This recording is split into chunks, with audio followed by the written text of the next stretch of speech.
दर्शन की बात चल रही है। प्रवृत्ति मूलक धर्म और निवृत्ति मूलक धर्म, इसको आपकी भाषा में, सरल भाषा में कहते हैं कुछ करना और कुछ नहीं करना, दोनों चीजें होना चाहिए। जैसे 5 समितियां यानी करने करने रूप, 3 गुप्तियां यानी नहीं करने रूप। तो अगर आप चाहते हो कि आपका ओरा अच्छा हो, पीतलेशिया हो, आपकी आने वाली गति अच्छी हो, तो कुछ करें और कुछ ना करें। कुछ ना करें, जैसे एक छोटी सी बात कहता हूं कि माना कि यहां पर महोत्सव है या देशना चल रही है और स्टेज कैसा लग रहा है ये देखना है, और पंडित जी आपके हाथ में व्यवस्था दी गई है, तो माइक के पीछे का सेटअप कैसा आ रहा है ये देखना। एग्जांपल लेता हूं, तो यहां बैठ के मत लेना, किनारे से, आगे से, पीछे से खड़े होके लेना, यहां बैठ के मत लेना। ये प्रवृत्ति आपके लिए अशुभ की हो जाएगी।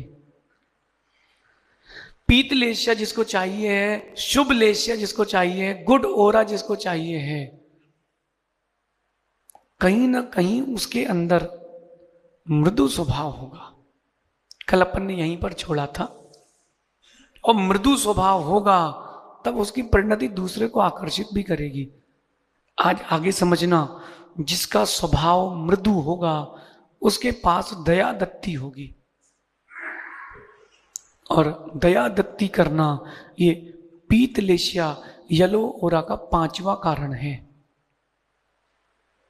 बहुत इंपॉर्टेंट है दया दत्ती होना। पैसा होना बड़ी बात नहीं है, पैसे का दया के रूप में उपयोग करना बड़ी बात है। मनुष्य पर्याय मिलना बड़ी बात नहीं है, मनुष्य पर्याय लेकर के दया के भावों के साथ जिंदगी जीना ये बड़ी बात है। कई बार कुछ निमित्त ऐसे होते हैं जिनको जीव को सहज रूप से ग्रहण करना चाहिए, वो बड़ा लाभदायक हो जाता है। हम लोग बिहार कर रहे थे, गर्मी का बिहार था, लंबा जाना था और रात्रि भी हो सकती थी, लेकिन रास्ते में कचरे घर में एक गाय का बछड़ा पड़ा था। तो मेल था, फीमेल नहीं था, कचरे घर में पड़ा था, जहां सब लोग कचरा डालते वहीं पड़ा था। और जब उसके पास गए तो उसके पास हिलने की भी ताकत नहीं थी, और गर्मी थी, हम लोगों को इतना टाइम नहीं था कि रुक भी जाएं। लेकिन मैंने कहा कोई बात नहीं, कल ज्यादा चल लेंगे, आज यहीं खेत में सो जाएंगे। एक जीव की रक्षा करना यही मुनियों का बिहार है। रुके, एक गौशाला को फोन लगाया, बोले 11,000 रुपये लगेंगे उसकी एडमिशन के। मैंने कहा भैया स्कूल का बच्चा थोड़ा है। बोले गाड़ी तो अभी नहीं आ पाएगी, सुबह आएगी। मैंने सोचा तुम्हारे अगर पिता बीमार होते, तुम्हारा कोई परिजन बीमार होता और हॉस्पिटल वाला बोले सुबह एम्बुलेंस भेजूंगा, तो एक और गौशाला को फोन लगाया, वहां के लोगों से बोला भैया इसको कुछ खिला दो। बोलो तो 2 दिन से पड़ा है, वो तो मर जाएगा। साथ में लोग थे, एक बच्चा उन्हीं के बीच में हमारे पास आया, बोले क्या करना आप बताओ। मैंने कहा गुड़ लेके आओ। ये लोग साथ में चल रहे थे, इनका भोजन की व्यवस्था शाम को थी। मैंने कहा तुम तो कल भी खा लोगे, रोटी इसको दे दो। वो लोग वहां से रोटी लेकर के आ गए, उसको रोटी खिलाई, पानी पिलाया, आधी से ज्यादा चेतना आ गई। उसके पैर में चोट थी, वो खड़े नहीं हो पा रहा था।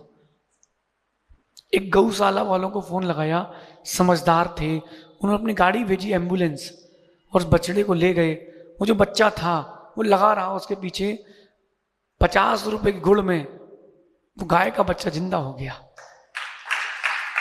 इसके बाद वो वहां छोड़ करके आया, और जब हम लोग रात को खेत में सोए, धार की बात है, ऐसा पानी गिरा, ऐसी आंधी आई उस दिन कि ये लोग जो सो रहे थे ना, सुबह हम लोग इनके गद्दे 2 किलोमीटर दूर मिले।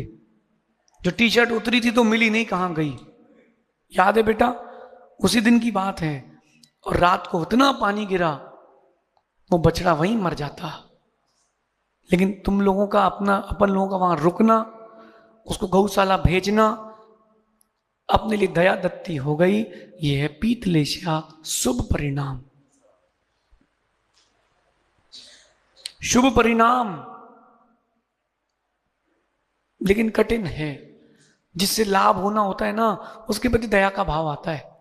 शुभम, तुमको अपने बेटे पर ही आता है, दूसरे के बेटे पे नहीं आता। वैसे ही आता है बस। कोई बोल दे, कोई बच्चे बाहर खेल लेते, लग गई एक को, तो आप सब सोचोगे किसका बच्चा हो, बोल दे गुड़िया है, लड़की है, चलो अपना नहीं है, अपनी तो घर पे है। पहले दया की परिणति, धम्मो दया विशुद्धो, जो धर्म